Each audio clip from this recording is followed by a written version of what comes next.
Hello, hello. Welcome back to Loki's Librarian. If you are new here, welcome. I am your librarian, Katrina, and Sundays I do this thing called Books and Booze, where I review a book and mix up a cocktail. This month, we've been looking at the farmers who keep our country fed, making this week's book. Okay, this week's book is Everything I Want to Do is Illegal, War Stories from the Local Food Front by Joel Salatin. Now, I had a cocktail picked out, but as you can probably see by the background behind me, I am not currently at home. I am TDY for the day job again, and while packing for the trip, I forgot to grab the alcohol that I was going to use for this cocktail. My liquor cabinet at home is already overflowing, so I really didn't want to buy more to cover that. So I decided instead to buy this tiny jar of, what is this?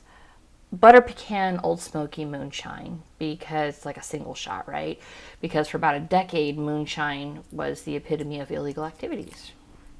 So let's do this. Probably should get like a nice, yummy, like a nice cup or something. Don't really have those here either. Bottoms up. Jesus, that's sweet. Yeah, you know what? I am going to do this. I'm going to need some ice. And, yeah. Hold, please. I'm back. I have my fancy hotel room cup with ice in it. This is definitely going to be better with ice. Should have gotten 2 of these little things though, just because there's not a lot of it. All right, where was I? Salatin. Okay, so the first book of Salatin's I've read ever was 3 weeks ago when I read Sheer Ecstasy of Being a Lunatic Farmer. And there we learned that his family has been one of the pioneers in the organic farming and regenerative agriculture movements. In this week's book, we learn about just what an uphill battle that has been. Now, he even jokes in his introduction that when he says everything I want to do is illegal, most people laugh and assume he's referring to growing and smoking his own marijuana, for example. But it's not that. He has nothing against marijuana himself. He's very, very, very libertarian in that perspective. Let everybody do whatever they want and God will sort it out, right? Fine with that. I am too, so I'm right there with him.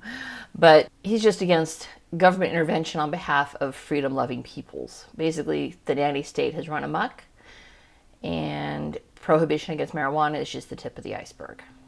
And he goes on to highlight in 347 pages exactly what he means, with story after story after story of challenges he has faced being a farmer who doesn't follow the status quo, who doesn't do the big old chicken houses for Tyson's or big feedlots for his cows. He everything goes back into the land. And I really, really hope to be able to go out and see Polyface Farm someday because I'm fascinated by it. Some of what he's talking about is dependent on state laws, so some states are a bit freer than others. Some of it is federal regulations, and those should alarm everybody. What kind of illegal are we talking about here? Well, some of the general nuttiness he has encountered while trying to run his small family farm includes federal law that prohibits him from slaughtering and dressing his own cows for sale. So he must take cows to a USDA approved abattoir.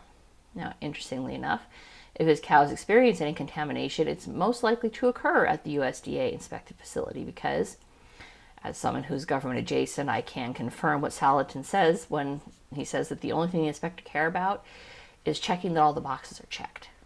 Very true. All they care is that the boxes are checked in the correct order. Woe betide the poor factory worker who misses checking a box. He tells one tale of a missed temperature check that resulted in scrapping several thousand pounds of beef. The temperature checks before and after that box were right in line with what you would expect. All right, there was nothing untoward about this. But that middle check was missing, and so they, rather than just finding the facility a small amount for missing one temperature check, they scrap the entire load, which is an absolutely absurd waste of money. So just remember that when you're looking at the price of beef at, Winco, Costco, Rayleigh's, Smith's, whatever store you shop at, and you're like, oh my God, beef is so expensive. It's because government doesn't actually care if it's healthy and fine to eat. They care that a box is not checked properly. And you, the consumer, get to pay for that. Fun times, fun times. And for the record, if I'm a factory worker and I see the kind of bullshit that results in that kind of loss, I'm real fucking tempted to just make up a temperature to put in the box that's right around what they would be expecting, right? Something that would be in the expected range. Because fuck the feds. And down that slippery slope leads to truly appalling conditions where contaminants do get a toehold. Because once you stop giving a fuck about a missed checkbox, because everything else is right in line, right? Once you're like, well, fuck the government, they're going to make me throw it all out, so I might as well just make something up and save myself the headache. You start cutting corners everywhere. And as Salatin says many times, you cannot legislate integrity, which is true. But farmers can't afford to take that loss either. I mean, some bullshit bureaucrat who is just checking boxes costs you thousands of dollars because you didn't check the right box at the right time. Temptation to cut corners is going to be rampant. Totally get it. Not saying I approve it. My hair is doing something weird, but I would understand it. Salatin discusses the problems with chicken, raw milk, and dairy, processing pork. He describes trying to build a house on his own land and the absolute absurd hoops he had to leap through that took what was supposed to be a 900 square foot starter home for his son. You know, his son was going to build a house on the property, and then basically the plan was they would swap at some point. When his son started to have kids, he and Salatin and his wife would move into the 900 foot home, and his son and his wife and kids grandkids would move into the big family home. That was the plan. Well, Virginia, where Polyface Farms is located, it says that dwellings cannot, they wanted to build a 700 square foot home. Virginia said the minimum dwelling size must be 900 square feet. So tiny homes are right out in Virginia, apparently. At least they were as of the writing of this book. I have no idea if the laws have changed since. And then, the son was like, great, I will just put on a second story. Bam, you build vertical, and suddenly you go from 700 feet to 1,400 square feet. And then they're like, well, no, we need a basement too. And so now he's got this 2,100 square foot home and no need to move out of it ever because it's already big enough for him and his growing family. So talks about the absurdity of insurance, where, and he's not necessarily insuring his product because his product is solid and he knows that. But he needs insurance in case there's like a runaway fire and his house burns down. He wants to be able to rebuild. Well, the insurance people will only allow him to do an all or nothing. So they have to insure the product, only they won't insure, say, his chicken processing, for example, if he's allowing hunters on his land, which that's another way he generates income, is he allows hunters on his land during hunting season. Then he found an insurance guy that was perfectly fine with the hunters, but wouldn't insure the chicken processing, all or nothing. Absolute fucking absurd. If I had the ability and the wherewithal to go into insurance, and if they would open it up across state lines, I would actually consider it, because I'm like, well, there's a market that needs to be served. Anyways, he describes some of the ways that he circumvented the bullshit laws, and I sincerely hope that he consulted a lawyer before publishing to ensure that the statute of limitations had expired on some of his circumventions, like the Million Mile Chicken. It's a great story, but yeah. Government has no sense of humor about stuff like this. He discussed why he is not certified organic. He's an organic farmer, don't get me wrong, but he didn't go through the certification. Side note, if you have ever loathed an HOA, then you'll understand why he is not certified organic. It's a popularity contest. Some people can afford to jump through the requisite hoops to obtain certification, like some of Tyson's chickens, for example. They can afford it. Some cannot. Just because something says it's organic does not, in fact, actually mean it's organic. They just use different methods of control. And it doesn't mean it's regenerative, doesn't mean it's good for the environment, doesn't mean it's any healthier. It's literally just a sticker on the packaging. It means nothing. Get to know your local food suppliers. Salatin never bothered because he saw the writing on the wall when people decided certification was a good thing, warned against it, and then just stepped away from the whole shit show because he saw it coming. He discusses what the government decides is, quote, best management practices, end quote. Yes, I verbally and literally rolled my eyes. And how those compare to actual best practices. Salatin discusses how panic in the restaurant industry resulted in unwanted visits from the USDA at his own property. Someone got sick. So the USDA, FDA, whatever, visited a restaurant that was supplied by Salatin. And because the suspected outbreak of salmonella, everyone knows salmonella comes from poultry, it absolutely must have been Salatin's home processed salmonella. Spoiler alert, it was not. His semi-outdoors home processing plant was infinitely cleaner than the USDA certified facility. Like, measurably cleaner by every metric. Didn't just look clean, you could take cotton swab swipes, send them to labs, and they came back cleaner than the USDA facilities. Totally believe it too. Because a lot of it's open air, and sunlight is a great killer. Remember, everybody was so freaked out about COVID-19. COVID-19 couldn't survive sunlight. Yeah, a lot of similarities there. They also checked his eggs. The eggs were also cleaner, but it's not USDA certified. It's not required to be. Different requirements for chicken than for beef, but people still freak the fuck out because the government likes to generate panic. Because panicked people are compliant people. If they're panicked, then you just turn to Big Daddy government to fix everything that's wrong, rather than taking a little bit of accountability for yourself. It's not all doom and gloom, though. And this book was published in 2007. So some things that he discussed that never actually came to pass, like the NAIS, the National Animal Identification System. Basically, at one point, so at the time when he wrote this book in 2007, this had already been 2 years in the pipe, all right?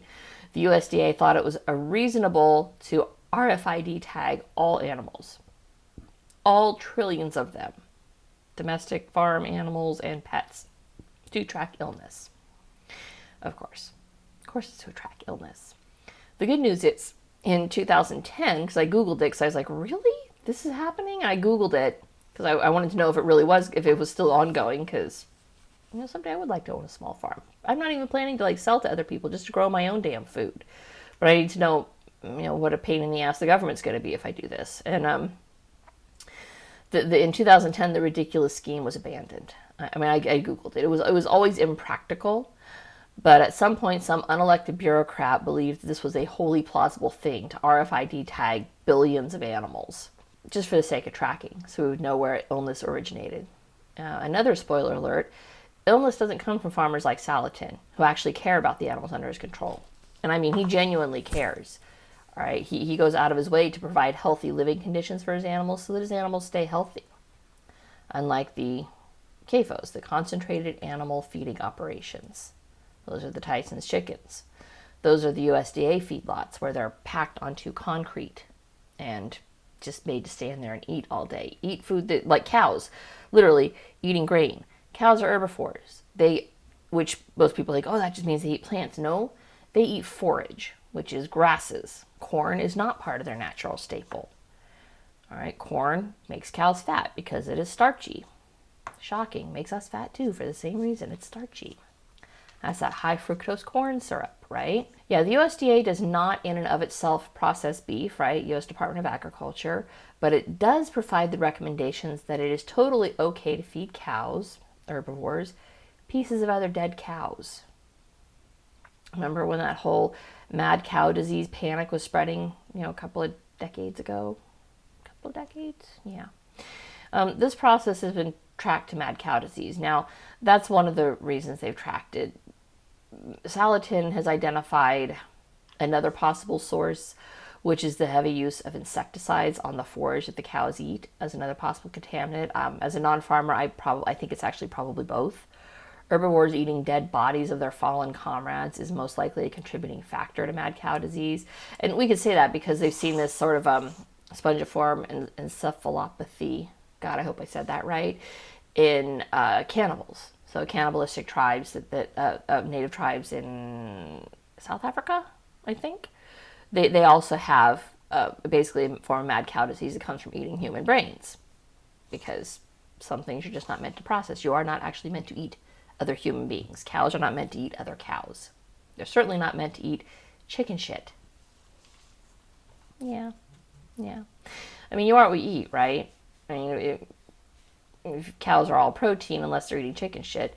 The insecticides do poison the food supply of the cows, all right? And we've known for a very long time that what the cows eat get passed into their milk because Abraham Lincoln's mother died of snake root poisoning when she drank contaminated milk. The cow had eaten the snake root, processed into its milk. She drank the milk and she died of snake root poisoning. And we knew about this. So we've known about that for at least 200 years. We've known that you can, in fact, die from drinking milk from something that the cow ate that was contaminated. He speculates that the need for pasteurization of milk came about because in 19th century cities, they started feeding cows the cast-offs from the breweries. So again, cows don't eat grains, they eat forage, but they are giving the cows this very heavily acidic wheat pressings from making beer. And that impacted their milk, which became a contaminant and required pasteurization. I tend to agree with him because for, let's see here, how long have we had domesticated cows? 10,500 years ago, we domesticated the cow, which means we were drinking milk for 10,300 years prior to pasteurization with no problems. Kind of tend to believe that. They don't really pasteurize over in Europe either, but they also don't feed their cows cast off grains from a brewery. Pigs could probably handle that just fine. Pigs are omnivores and they would appreciate the alcohol. Oh, back to food shit. Yeah, feeding our cows shit, literally. No joke.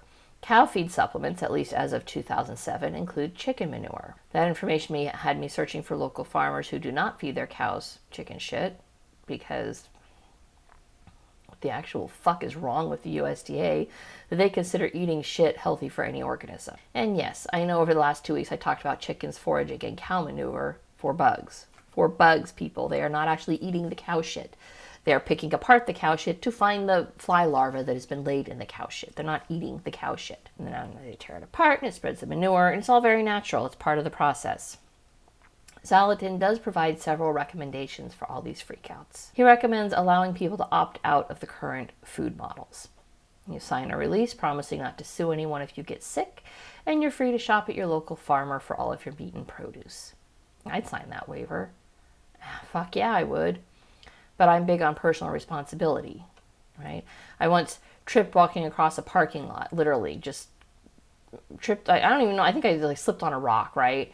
And somebody said, well, you could sue them. They didn't have it well lit. I'm like, I'm not going to sue somebody because I'm fucking clumsy. Really, that's just dumb. Best eggs I ever had came from friends who had backyard chickens. Yeah, because the chickens are, getting more nutrients when they're grass-fed. Best steaks I ever had were grass-finished from a quarter cow the husband and I bought from a friend whose parents own a farm. Regenerative agriculture. They unfortunately are not selling cows anymore, probably because some stupid law passed by the USDA. Laws passed by the USDA. It's a regulation passed by the USDA. Only Congress can technically pass a law, but the USDA can make recommendations. Sometimes they get passed, other times they just pass a regulation. And it's very much up to the opinion of the regulator who's doing the inspection. Isn't that lovely? It's very, very subjective to the opinions of the inspector, for whatever that's worth, which is not much, because very few of them are actually farmers. Where was I? I went off on a tangent. Oh yeah, Salatin discusses the absurdity of how people bypass the USDA on cow purchases. Legal loopholes, and thank God they exist, and I'm not going to go into them because you never know who's watching. I don't want to give any of those USDA regulator fucks any ideas. They can read the book themselves and do their own goddamn homework. We're waiting to buy another quarter or half cow. More so now that I know, cows are fed chicken shit. Truly enough to make me reconsider veganism. Blech. He recommends ending agricultural subsidies. Sounds harsh, right? Oh, those poor farmers. Well, but really, those subsidies came from somewhere, and guess where? Hint. 4 days ago was National Tragedy Day, aka April 15th. AKA tax day. You and I pay those subsidies. All right, that money doesn't just come from thin air. I know Congress likes to run their, I should have bought 2 of those. That's pretty good. Congress likes to run their printers day and night. That's the source of inflation. That is not the source of the money. The source of the money is you and me. We're the ones paying for those subsidies. Subsidies to let them build manure lagoons. So rather than feeding the manure back into the earth where it can replenish the soil, they put it into a big pit with water where it turns highly acidic and eventually leaches out into the groundwater anyways. Just sounds revolting. Yeah, this is not to hate on farmers, all right? He also recommends eliminating grants and concessions. Like I say it's not to hate on farmers because people might think, oh, he's just trying to cut out his competition. No, he's really not. He's trying to restore good farmers to a level of prestige that they've earned, all right? For feeding their damn neighbors, which the government makes very hard to do because they back the corporate entities. Corporatism is the enemy of freedom, not capitalism. Capitalism is the source of freedom, and I'm just going to stand on that soapbox till the day I die. He also recommends eliminating grants and concessions to private businesses like airlines, automakers, ethanol plants, and processing facilities. Too big to fail is bullshit, all right? If a company fucks up that badly, they deserve bankruptcy, not a taxpayer bailout. Again, the money comes from you and me. It doesn't come from the government. It comes from you and me. Eliminate funding to land-grant universities. Yeah, Yeah, anything that's university of, state of, whatever is a land-grant university. All right, private universities are like Harvard. Stanford is a private university. Brown is a private university. University of Nevada, Reno, land-grant. University of California, Berkeley is a land-grant. This may already be happening, believe it or not. The schools have been failing. I saw a thing the other day, just blipped across one of my feeds about more universities closing. And again, land grant means publicly subsidized. Along those same lines, I'm going to say get rid of Fannie Mae and Freddie Mac. The easy availability of student loans have directly contributed to the skyrocketing costs of tuition. His whole complaint is that they don't actually do scientific studies. All right, and he breaks it down in here how they'll go to try and prove that conventional farming is better, and they'll take two fields that have been completely gutted by conventional farming, throw out just a little bit of seed into one, and that's their control. That's the one for the organic, and do absolutely nothing to tender it, nothing to improve the land. They just throw the seeds out there, seeds that are genetically modified, by the way, to require external fertilizer to grow and external pesticides and herbicides to help them out. And then they'll throw everything they got at the other field using the same stuff and say, oh, see, it's clearly better. Traditional or not industrial farming is clearly better because this field is growing. Well, you're not actually showing anybody anything. It's a biased report, basically. I was convinced reading him. Allow anyone, this is one of his other recommendations, anyone to grow, process, and deliver food directly to any consumer who opts into their service. And this truly is a self-selecting process because dirty facilities will rapidly close down as people want to see where their food comes from. Salatin is happy to have people come to his farm and see how they process their chickens on slaughter day. He actually walked a former vegetarian through his first chicken slaughter and helped him with the preparation of it. Tyson's, in comparison, has armed guards and posted no trespassing signs all over the place. I'm going to absolutely trust the guy who lets me come and see how it's done over the camp that won't let you pass the gate without an escort. Because what the fuck are they hiding? Testing for contaminants should come from the retail packaging because per USDA law, here's one thing they sort of got right. Processing plants have to keep processing separate so they know which customer to charge for the services. So check the retail packing because I'm betting if they check the packaging, they're going to find more problems at the concentrated animal feedlots, feeding CAFOs. CAFOs, what I say CAFO stands for? Feeding operations. Yeah, concentrated animal feeding operations. They're going to find many more problems at the CAFOs than they will at polyface and other regenerative agricultural centers. I loved this book. I mean, as one might guess, given the very large number of books I have, as I review books, I recycle them. I cycle them off my shelves. I don't recycle them. I cycle them off my shelves and into storage because I just don't have the room to store 3,000 books right now. Someday I will, but today is not that day. This one is not going to be shuffled into storage because while I can't afford to go and buy a 100-acre farm myself, I have my own little 1/8 acre in my backyard that I can plant on, and there's some good stuff in there for me too, as far as how to get the soil back into scope and try and stay on the right side of the law as far as it goes to backyard chickens and slaughtering those chickens. Hints on how to get raw milk. This book is going to remain on my active shelf until I am able to buy my own farm. And then it's going to be kept readily available for the inevitable day when the USDA shows up on my doorstep and I can tell them to kick rocks or return with a warrant. And I recommend to anybody listening that if you have such a farm, get to know your local law enforcement. It will make them a little more on your side when the USDA shows up. Anyways, that is it for this week, you guys. If you liked what you saw, don't forget to subscribe, and I will see you all next Sunday.